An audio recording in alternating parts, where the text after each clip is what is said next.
Na época de Platão, lá na Grécia Antiga, não existia essa divisão tão rígida entre humanas e exatas. E não era tão diferente, não, mas antes de estudar filosofia, política e os grandes problemas da sociedade, era necessário você dominar pelo menos o conhecimento básico de matemática, aritmética, lógica e geometria. Ou seja, antes de você querer explicar o mundo, a pessoa precisava aprender, pelo menos, a raciocinar, porque matemática faz você raciocinar. E o que a gente vê hoje? Muita gente querendo dar aula e não tem problema nenhum. Sobre política, sobre biologia, sobre comportamento humano, sem conseguir interpretar ou calcular um gráfico, ou simplesmente compreender uma lógica básica. Eu não estou aqui dizendo que todo mundo precisa dominar cálculo avançado, não. Não, eu estou falando que para defender uma ideia, você precisa saber analisar dados e formular conclusões. É preciso conhecer pelo menos o básico. A matemática ensina que opinião não muda resultado, que exceção não vira regra e que a afirmação precisa ser demonstrada. Ou seja, o problema não é escolher entre a área de humanas, não. O problema é querer discutir com assuntos tão complexos sem dominar ferramentas básicas do raciocínio.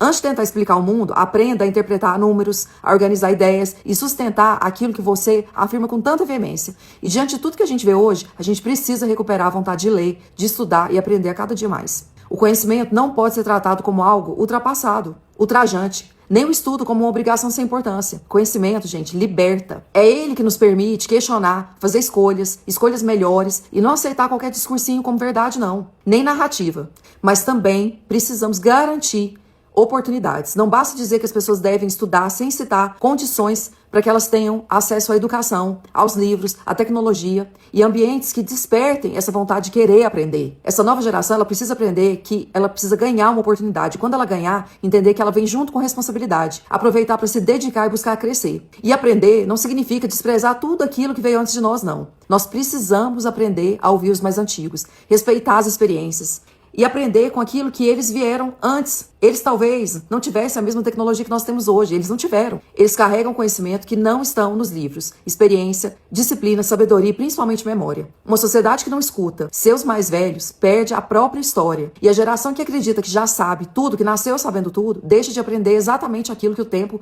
demorou anos para nos ensinar. Nós precisamos unir conhecimento dos livros, raciocínio da matemática e a capacidade de pensar e a experiência de quem veio antes da gente. Ou seja, porque ninguém sabe tudo. Todos os dias existe alguma coisa nova pra gente aprender. Todos os dias eu aprendo alguma coisa nova. E quanto mais eu estudo, mais eu vejo que eu tenho que aprender. Quanto mais você estuda, mais você percebe o tamanho de tudo aquilo que você ainda não sabe. E isso é fundamental. Por isso eu digo, eu não sei tudo, mas eu tô disposta a aprender. E você?